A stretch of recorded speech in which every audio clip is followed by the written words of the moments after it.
Le cœur de l'homme est profondément attaché aux biens matériels. La plupart des conflits dans le monde proviennent de cette avidité, de la cupidité de l'homme. Beaucoup de conflits dans les familles sont des conflits d'intérêt. Même dans les églises, il peut y avoir des problèmes dans le domaine matériel. Les hommes sont prêts à faire des choses extraordinaires pour de l'argent. L'argent est certainement un des éléments, une des motivations les plus importantes pour l'action de l'homme. Pourquoi cela? Parce que l'homme pense que l'argent est pour lui le moyen d'acquérir la puissance, la gloire, l'indépendance, ou tout simplement d'assouvir ses désirs. Il pense qu'avec l'argent, il peut tout acheter. Nous avons vu la dernière fois que Jésus introduit une nouvelle attitude quant à l'égard des biens matériels. Jésus nous dit que nous ne sommes pas propriétaires de nos biens, nous en sommes les gérants, les économes. Et cette nouvelle attitude va tout d'abord nous apprendre à nous détacher. Elle comporte un détachement à l'égard des biens matériels. D'abord, un détachement par rapport à la richesse.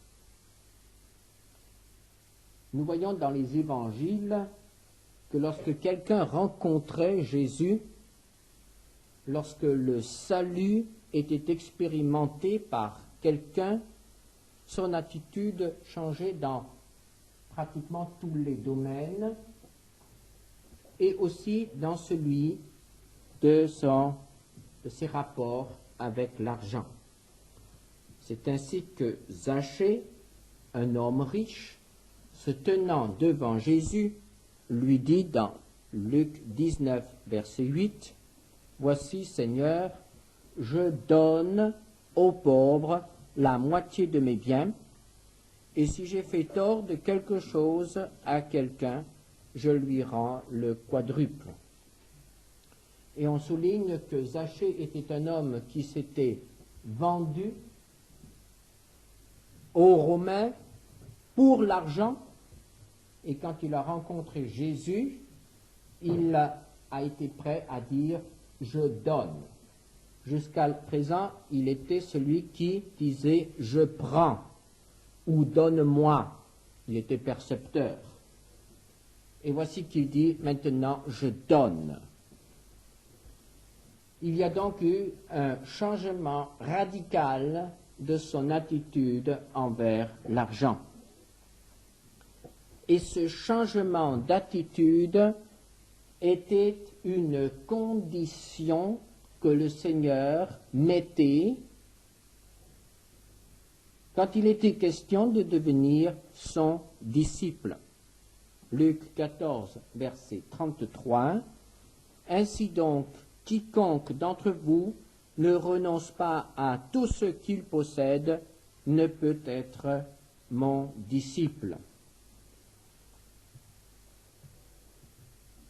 Lorsque cette condition n'était pas remplie, lorsque ce détachement des biens matériels n'avait pas lieu, cela devenait un obstacle même au salut.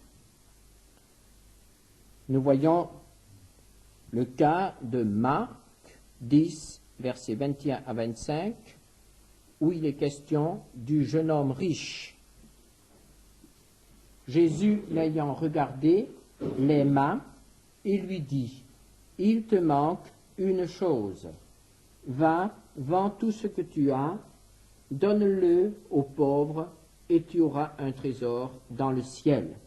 Puis viens et suis-moi. » Mais, affligé de cette parole, cet homme s'en alla, tout triste, car il avait de grands biens.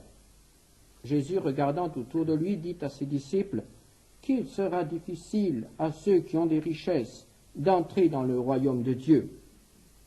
Les disciples furent étonnés de ce que Jésus parlait ainsi. Et reprenant, il leur dit, « Mes enfants, qu'il est difficile à ceux qui se confient dans les richesses d'entrer dans le royaume de Dieu. Il est plus facile à un chameau de passer par le trou d'une aiguille qu'à un riche d'entrer dans le royaume de Dieu. » Le Seigneur exige donc un changement d'attitude par rapport aux richesses. Mais ce changement d'attitude doit aussi avoir lieu par rapport aux besoins. Car on peut être autant esclave de la pauvreté que de la richesse. Et la pauvreté, le manque de biens matériels, peut causer autant de problèmes que la possession de biens matériels. La pauvreté peut aussi, lorsque notre attitude est mauvaise à son égard, peut aussi être un obstacle dans nos relations avec Dieu. Le souci du manger et du boire, les préoccupations quant à l'avenir peuvent empêcher quelqu'un d'être à l'écoute de la parole de Dieu, peuvent empêcher quelqu'un d'être prêt à consacrer du temps pour le service du Seigneur. Et c'est ainsi que, sans avoir des richesses, même en étant dépourvu des richesses, on peut être esclave des choses matérielles, parce qu'on est en train de leur courir après. Matthieu 6, versets 19 à 34, « Ne vous amassez pas des trésors sur la terre, où la teigne et la rouille détruisent, et où les voleurs percent et dérobent, mais amassez-vous des trésors dans le ciel, où la teigne et la rouille ne détruisent point, et où les voleurs ne percent ni ne dérobent. Car là où est ton trésor, là aussi sera ton cœur. L'œil est la lampe du corps, et si ton œil est en bon état, tout ton corps sera éclairé. Mais si ton œil est en mauvais état, tout ton corps sera dans les ténèbres. Si donc la lumière qui est en toi est ténèbres, combien seront grandes ces ténèbres? Nul ne peut servir deux maîtres, car ou il haïra l'un et aimera l'autre, ou il s'attachera à l'un et méprisera l'autre. Vous ne pouvez servir Dieu et Mammon. C'est pourquoi je vous dis, ne vous inquiétez pas pour votre vie, de ce que vous mangerez, ni pour votre corps, de quoi vous serez vêtus.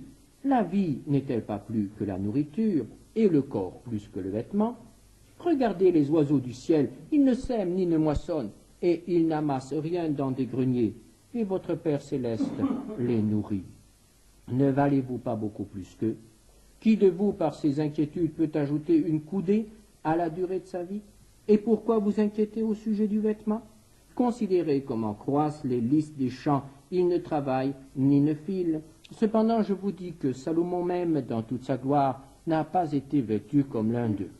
Si Dieu revêt ainsi l'herbe des champs qui existe aujourd'hui et qui demain sera jetée au four, ne vous vêtera-t-il pas à plus forte raison, gens de peu de foi? Ne vous inquiétez donc point, ne dites pas que mangerons-nous, que boirons-nous, de quoi serons-nous vêtus? Car toutes ces choses, ce sont les païens qui les recherchent. Votre Père céleste sait que vous en avez besoin. Cherchez premièrement le royaume et la justice de Dieu, et toutes ces choses vous seront données par-dessus. Ne vous inquiétez donc pas du lendemain, car le lendemain aura soin de lui-même. À chaque jour suffit sa peine. Il peut nous délivrer de cette peur du lendemain. Il peut nous délivrer de ce poids des besoins Il peut nous apprendre à lui faire confiance pour tous nos besoins, même les besoins matériels. Après avoir envoyé ses disciples sur les routes de Palestine et leur avoir demandé de ne prendre avec eux ni argent ni or, à leur retour, Jésus leur a posé une question. Il a posé cette question quelques heures avant de mourir et il leur a demandé, dans Luc 22, verset 35, « Quand je vous ai envoyé sans bourse, sans sac et sans souliers, avez-vous manqué de quelque chose ?» C'était la grande aventure. Il devait faire l'expérience de la providence du Seigneur, de sa sollicitude dans les choses matérielles. Et quelle a été la réponse de ces hommes? Ils répondirent de rien. Ils n'ont manqué de rien. Ils ont été accueillis, ils ont été nourris. Le Seigneur a pris soin d'eux. Ils étaient débarrassés de ce fardeau de leurs besoins matériels. Et c'est ainsi que nous voyons que le Seigneur Jésus peut nous affranchir vraiment. Il peut nous libérer de cette emprise des biens que nous possédons ou que nous désirons. C'est le même fardeau. Que nous les ayons ou que nous ne les ayons pas, ils nous asservissent, ils nous rendent esclaves. Et Dieu veut que nous soyons libres. Dieu veut que nous soyons détachés de ces choses, que nous ayons des richesses ou que nous n'en ayons pas. Il faut que notre confiance en Dieu soit exactement la même. Que nous ne nous confions pas en ce que nous avons, que nous ne nous confions pas en notre métier qui nous permet de gagner, que nous ne nous confions pas dans notre sagesse qui nous permet d'accumuler, mais que nous nous confions en Dieu qui prend soin chaque jour de ses enfants. Évidemment, cela ne nous dispense pas de travailler, nous sommes d'accord. Mais ce que je suis en train d'essayer de souligner, c'est notre attitude et surtout notre dépendance. Nous ne devons pas être dépendants des choses matérielles, nous devons être dépendants de Dieu. Il faut que nous apprenions, quelle que soit notre position matérielle, cette vie par la foi, que l'on exige parfois des serviteurs de Dieu, mais qui en réalité doit être celle de tous les enfants de Dieu. Que ce soit l'industriel, que ce soit le patron, que ce soit l'employé, que ce soit le commerçant, que ce soit celui qui a de l'argent ou que ce soit celui qui n'en a pas, nous devons tous vivre par la foi. Nous devons dépendre du Seigneur et non pas dépendre de nos biens. L'Épître aux Hébreux nous dit dans Hébreux 13, verset 5, « Ne vous livrez pas à l'amour de l'argent, contentez-vous de ce que vous avez, car Dieu lui-même a dit, je ne te délaisserai point et je ne t'abandonnerai point. » Il s'agit ici d'une attitude de foi. Est-ce que nous avons adopté la position de foi quant aux besoins et aux biens matériels? Est-ce que nous marchons dans la foi? Il y a là tout un apprentissage à faire. Marcher, vivre par la foi, en faisant confiance au Seigneur pour tout ce dont nous avons besoin. Mais c'est aussi un apprentissage de l'amour. Vous avez remarqué que souvent le Seigneur met en opposition l'amour des biens et l'amour de Dieu. N'aimez pas Mammon, aimez Dieu. C'est une question d'amour. Qu'aimons-nous? Qui aimons-nous? Dieu nous aime. Et ces fêtes de Noël nous rappellent qu'il nous a aimés au point de donner son Fils. Dieu nous aime au point qu'il veut devenir notre Père si nous l'acceptons. Un Père. Ce sont des relations d'amour qui doivent exister entre Dieu et moi. Il nous aime. Et nous faisons chaque jour l'expérience de son amour. Mais il attend aussi que nous répondions à son amour. Il veut que nous l'aimions. Il veut que nous apprenions à l'aimer toujours davantage. Et nous ne pouvons pas aimer à la fois Mammon et Dieu. L'argent est notre Père céleste. Et c'est pourquoi dans la Bible, parfois, Dieu se révèle comme un Dieu jaloux. Parce qu'il voudrait pouvoir nous combler. Il voudrait pouvoir nous aimer et être aimé de notre part. Mais voici, notre cœur est partagé. Et nous servons l'idole Mammon. Combien souvent les questions d'argent ont été un obstacle entre Dieu et nous? Combien souvent les questions d'argent nous ont complètement détachés du Seigneur, nous ont rendus incapables de le servir dans la joie, la paix et la liberté des enfants de Dieu. Combien souvent ces questions-là, nos préoccupations matérielles, nous ont empêchés d'aimer le Seigneur. Et le Seigneur attend pourtant que nous l'aimions. Il veut nous détacher de l'amour de Mammon. Il veut nous apprendre à l'aimer. Mais qu'est-ce qu'aimer? L'aimer, c'est donner. Dieu a aimé et il a donné. Il nous aime et il nous donne tous les jours. Et quand il veut nous apprendre à aimer, il veut nous apprendre à donner. Et il est merveilleux d'ouvrir notre Bible et de suivre dans notre Bible les enseignements du Seigneur concernant la libéralité chrétienne, la générosité chrétienne. Le Seigneur veut nous apprendre à donner. Est-ce que nous sommes prêts à apprendre à donner? Quels sont les grands principes de la libéralité chrétienne? Oh, vous connaissez tous ces 2 chapitres qui lui sont consacrés et qui sont comme un condensé, un résumé de tout l'enseignement de la Bible. Les 2 chapitres de la 2e épître aux Corinthiens, 2 Corinthiens 8 et 9, nous trouvons des choses concernant la libéralité chrétienne. Quels sont les grands principes de la libéralité chrétienne? Je commencerai par le premier principe qui est la bonne volonté. 2 Corinthiens 9, verset 7, que chacun donne comme il l'a résolu en son cœur, sans tristesse ni contrainte.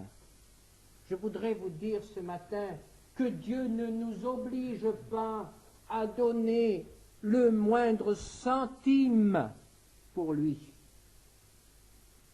Il ne nous réclame pas un sou, frères et sœurs. Il ne nous réclame même plus la dîme.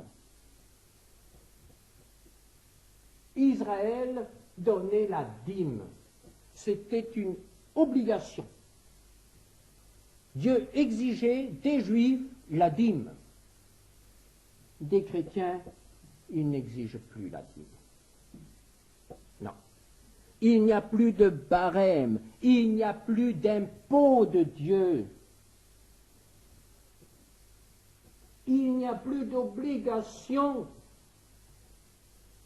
Ne dites surtout pas dans l'Église, il faut donner, donner, il faut toujours donner. Non, ce n'est pas vrai. Dieu ne nous demande rien, il n'exige rien. qu'attend-il? Mais il attend que ça vienne tout seul. Il attend que ça jaillisse.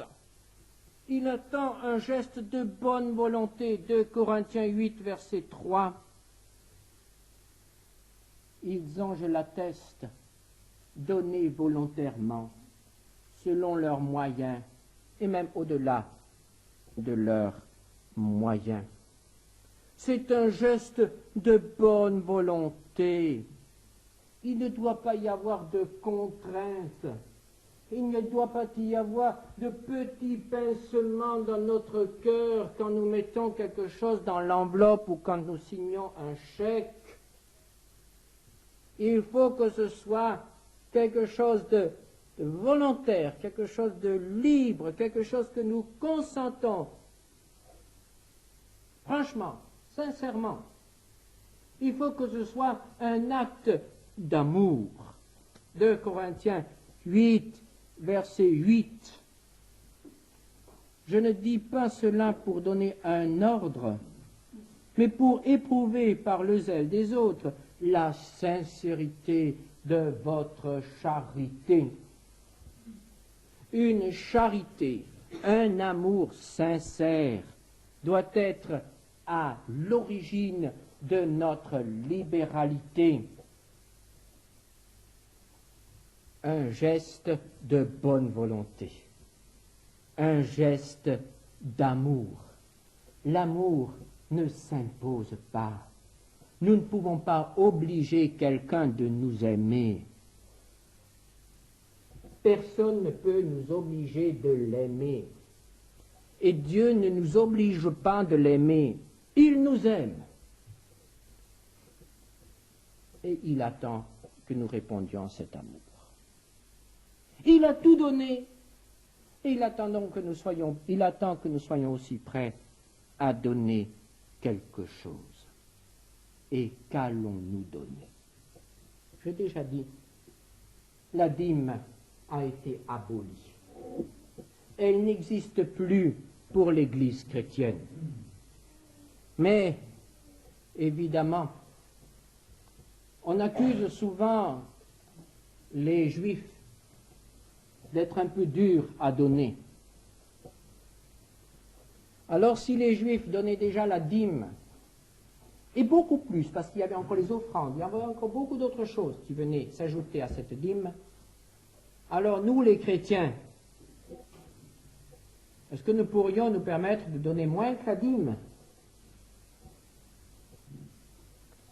La dîme, c'est l'impôt, c'est l'obligation.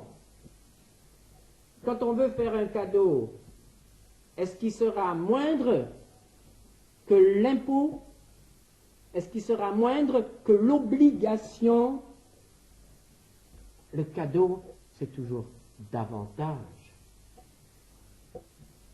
Quand un enfant veut faire plaisir à ses parents, il ne fera pas moins que ce qu'ils attendent de toute façon de lui. Il fera plus. Lorsque le Seigneur Jésus a interprété la loi, il l'a toujours interprétée d'une manière spirituelle en l'amplifiant. Tu ne tueras point. Et moi je vous dis que la colère, tu ne commettras pas adultère, mais moi je vous dis que la convoitise. Et qu'aurait-il dit s'il avait abordé le problème de l'argent? Tu donneras la dîme, mais moi je vous dis, je vous laisse terminer, mais moi je vous dis, quoi? Qu'aurait-il dit? L'apôtre Paul nous le dit, 2 Corinthiens 8, verset 12. La bonne volonté, quand elle existe, est agréable en raison de ce qu'elle peut avoir à sa disposition et non de ce qu'elle n'a pas. Évidemment, on peut entendre toutes sortes de voix qui s'élèvent et qui disent « Ah, si j'étais riche, je donnerais ceci et cela au Seigneur. » Eh bien, ces phrases-là, ces expressions-là ne veulent absolument rien dire. Parce que vous ne pouvez pas donner ce que vous n'avez pas. le Seigneur nous dit d'être réalistes et de ne donner que dans la mesure de nos possibilités. C'est-à-dire de ne pas donner ce que nous espérons avoir un jour, et lorsque nous l'aurons, nous ne donnerons quand même pas, mais de donner aujourd'hui ce que nous pouvons donner, ce qui peut avoir à sa disposition. Et il ajoute au verset 13 et 15, en donnant des précisions, « Car il s'agit non de vous exposer à la détresse pour soulager les autres, mais de suivre une règle d'égalité. Dans la circonstance présente, votre superflu pourvoira à leurs besoins, afin que leur superflu pourvoie pareillement au vôtre, en sorte qu'il y ait égalité. Selon qu'il est écrit, celui qui avait ramassé beaucoup n'avait rien de trop, et celui qui avait ramassé peu n'en manquait pas. » Il y a là une allusion à la manne dans le désert, où chacun avait une part égale tous les matins. Mais il y a ici un mot qui a certainement retenu votre attention, votre superflu. Ah, ce mot. Qui d'entre nous a du superflu? Nous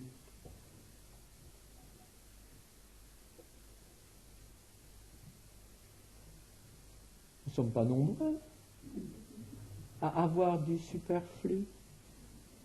Et voici que le Seigneur dit, ne donnez que votre superflu.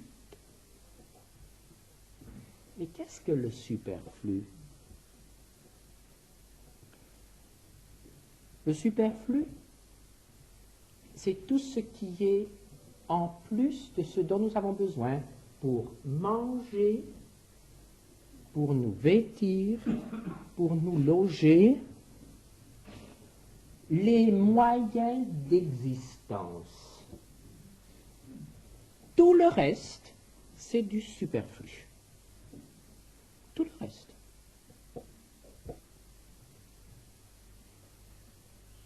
Comment pouvons-nous augmenter notre superflu?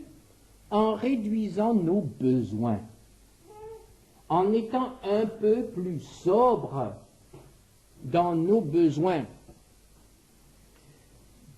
Et j'ai trouvé dans un rapport quelque chose d'extrêmement intéressant. C'est un rapport qui a été présenté par le trésorier général d'une grande église qui a probablement des problèmes d'argent. Et voilà, c'est un rapport qui est très intéressant à lire, mais je ne lirai qu'un paragraphe de ce rapport, où il est dit que chacun donne selon sa foi. La situation financière est le thermomètre de la vie spirituelle de la paroisse. Ça, on l'entend souvent. Mais cet homme, après avoir réfuté cet argument, ajoute: en fait, il est impossible de savoir si les gens donnent selon leur foi, cette dernière n'étant pas mesurable. Mais mon expérience en la matière me conduirait à dire que ce n'est que très partiellement vérifié. Ce qui est plus vrai, c'est que les gens donnent en fonction de leur pauvreté. Ça se passe aujourd'hui, c'est un rapport qui date de cette année.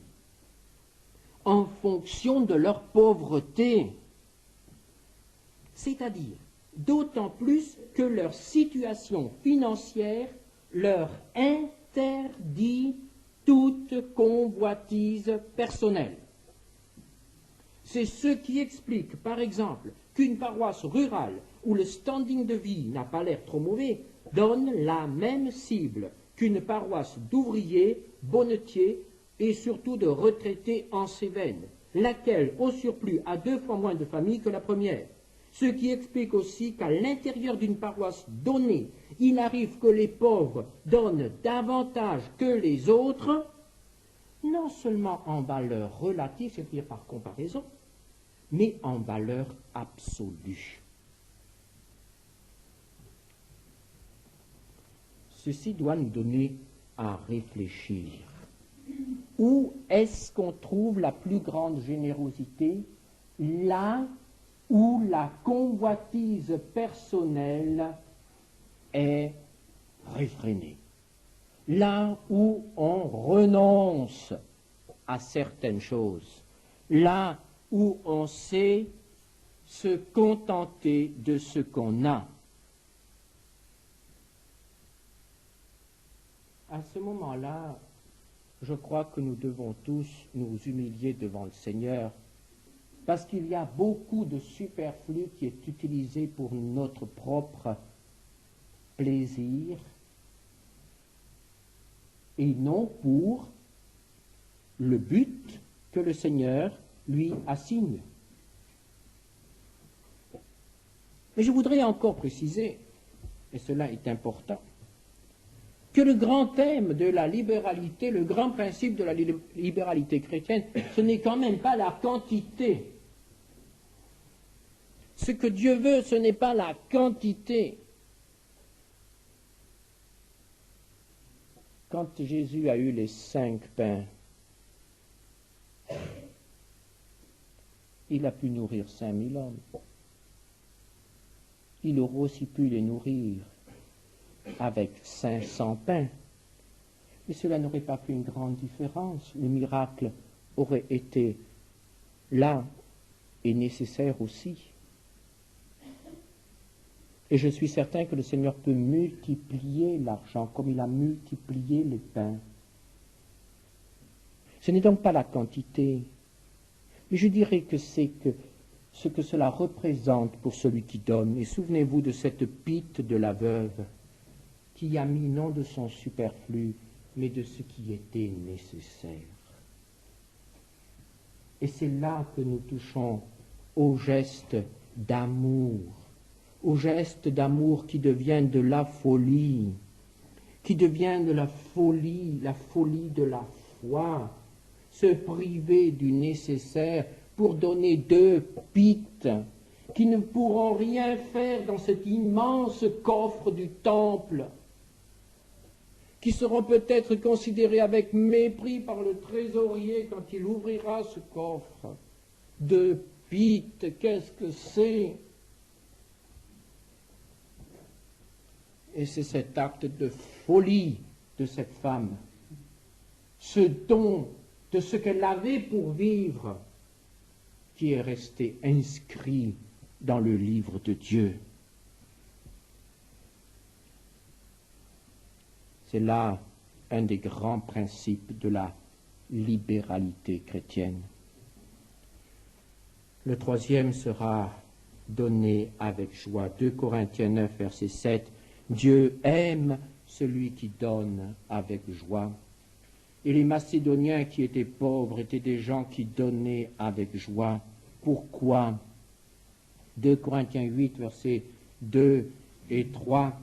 Au milieu de beaucoup de tribulations qui les ont éprouvées, leur joie débordante et leur pauvreté profonde ont produit avec abondance de riches libéralités de leur part. Ils ont, je l'atteste, donné volontairement selon leurs moyens et même au-delà de leurs moyens. Ils ont donné avec joie. Et au verset 4, nous lisons qu'ils ont supplié l'apôtre d'accepter qu'il donne plus que leur superflu, plus que le superflu. Nous demandons avec de grandes instances la grâce de prendre part à l'assistance donnée aux saints.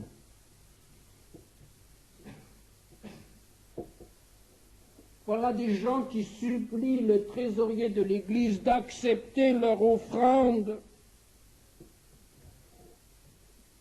Mes frères et sœurs, mais c'est ça. Pour eux, c'était vraiment une nécessité absolue de faire quelque chose, de donner quelque chose. Dans bien des églises, les supplications sont souvent de l'autre côté. Et ces gens-là ont donné ce qu'ils avaient et le Seigneur a béni. Ils se sont d'abord donnés eux-mêmes, dit l'apôtre Paul au verset 5.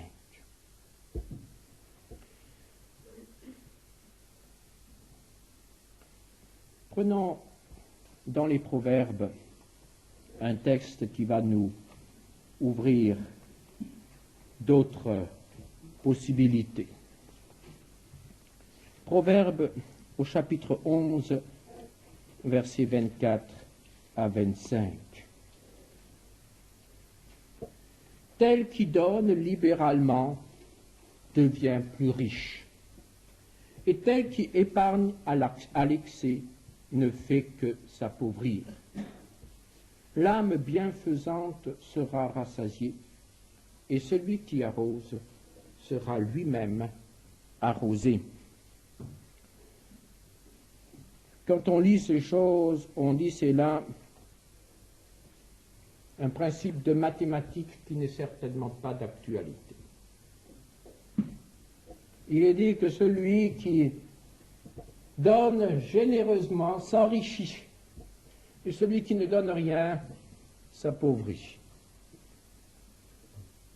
Bien, nous ne serions pas chrétiens, frères et sœurs, si nous ne prenions pas la peine d'examiner aussi ce principe spirituel. Et si tout simplement nous le rejetions en disant oui, c'est une de ces maximes, une de ces sentences d'autrefois. Essayons de nous pencher sur l'enseignement que nous donne la parole de Dieu.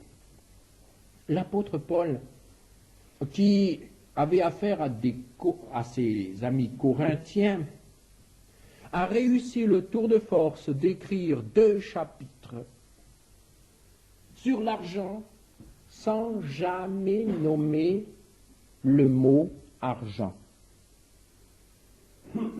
Parce qu'il savait très bien que quand on prononce le mot argent, eh bien, il y a une réaction négative parmi les auditeurs. Alors il leur a parlé de tout sauf d'argent. 2 chapitres. Il faut y arriver. Il a employé une magnifique image. Il a parlé des semailles et de la moisson.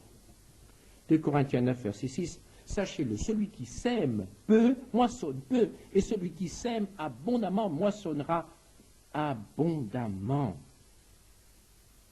Et cela, tout le monde le comprenait. Celui qui n'est pas généreux quand il ensemence son champ, celui-là ne pourra pas récolter abondamment.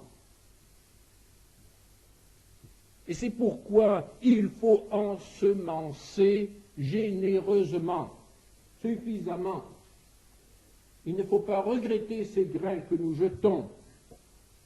Et voilà que le Seigneur nous dit, mais au fond, l'argent que tu donnes, mais tu ne le donnes pas, c'est une semence que tu sèmes.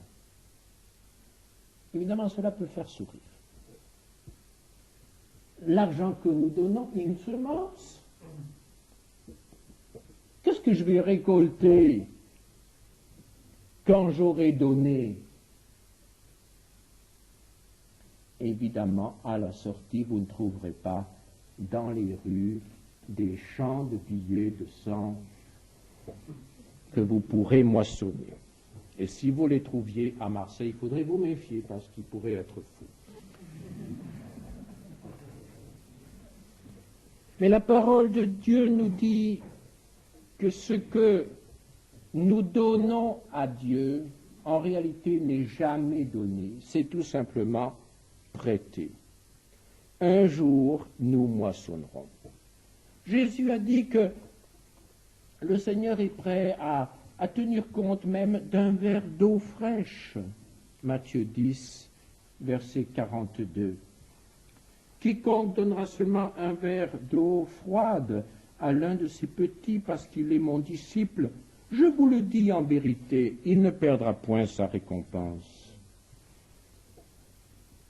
Ce que nous donnons, nous le prêtons à Dieu.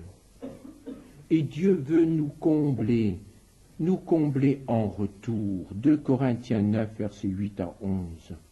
Dieu peut vous combler de toutes sortes de grâces afin que, possédant toujours, en toutes choses, de quoi satisfaire à tous vos besoins, vous ayez encore en abondance pour toute bonne œuvre, selon qu'il est écrit. Il a fait des largesses, il a donné aux indigents, sa justice subsiste à jamais. Celui qui fournit de la semence au semeur et du pain pour sa nourriture, vous fournira et vous multipliera la semence, et il augmentera les fruits de votre justice. Vous serez de la sorte enrichis à tous égards pour toute espèce de libéralité qui, par notre moyen, feront offrir à Dieu des actions de grâce. Dieu ne veut pas nous appauvrir, n'ayons donc pas peur. Il est dit, si Dieu peut vous combler de toutes sortes de grâces, afin que, possédant toujours en toutes choses de quoi satisfaire à tous vos besoins, vous ayez encore en abondance pour toute bonne œuvre.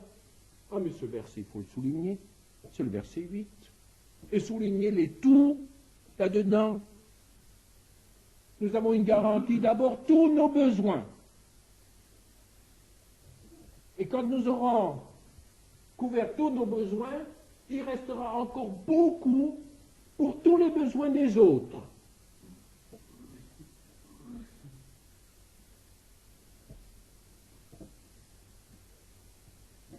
Est-ce que ce n'est pas merveilleux, cela?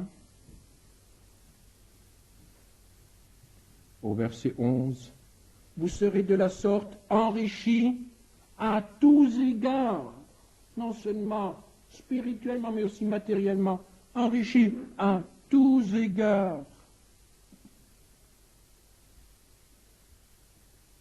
Verset 11. Pour toute espèce de libéralité qui, par notre moyen, feront offrir à Dieu des actions de grâce. Enrichis à tous égards pour toute espèce de libéralité. Le Seigneur veut nous donner pour que nous puissions donner aux autres. Et que se passera-t-il lorsque nous donnerons aux autres? Il va se passer quelque chose de merveilleux, parce que les autres sont dans le besoin, les autres crient à Dieu, et ils attendent de Dieu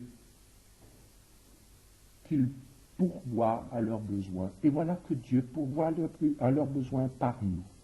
Que vont-ils faire? Ils vont se mettre à genoux et adorer Dieu qui pourvoit à leurs besoins. Et voici que tout à coup Dieu sera loué par ceux qui ont été comblés, par ceux dont les besoins ont été couverts. Et ce que l'apôtre Paul nous montre ici, c'est comment rendre l'argent fluide, comment faire circuler les biens. Tout ce qui stagne, tout ce qui est accumulé, tout cela perd sa valeur et devient objet de malédiction. Il faut faire circuler. Et à ce moment-là, plus ça circule, plus le Seigneur bénit. Vous me direz peut-être, mais vous êtes en train de prêcher la bénédiction par les œuvres. Non. Mais c'est aussi un secret du bonheur. Car celui qui est incapable de donner avec joie ne connaît pas le vrai bonheur. Et beaucoup de chrétiens sont pauvres spirituellement parce qu'ils sont pauvres en générosité. Ils ne savent pas ouvrir leurs mains. Ils ne savent pas laisser parler leur cœur. Mais ceux qui apprennent cela, ceux qui font l'expérience que le Seigneur Jésus affranchit vraiment l'homme et l'affranchit de tous ses maîtres, et l'argent est un maître terrible et puissant, c'est peut-être celui qui reste le plus longtemps dans la vie d'un chrétien. Lorsque le Seigneur arrive à nous affranchir de ce maître, nous connaissons vraiment le bonheur, nous connaissons vraiment la paix. Et ce chapitre où il est question d'argent conduit l'apôtre Paul à adorer Dieu. Et nous trouvons à la fin de ce chapitre un message de Noël. 2 Corinthiens 9, verset 15.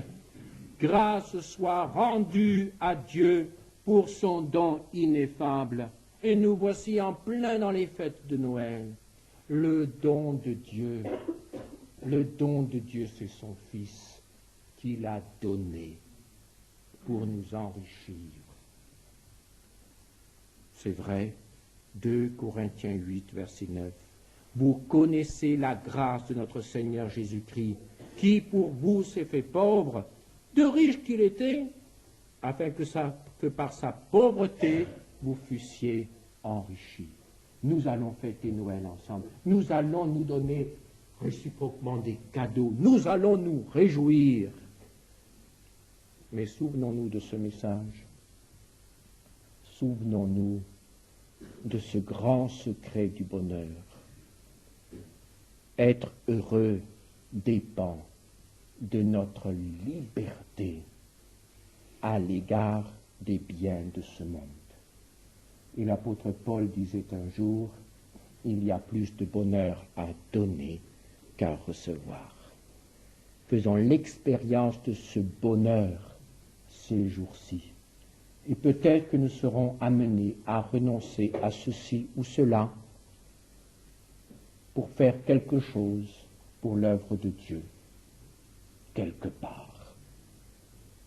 Ça sera alors aussi notre manière de remercier le Seigneur pour son don.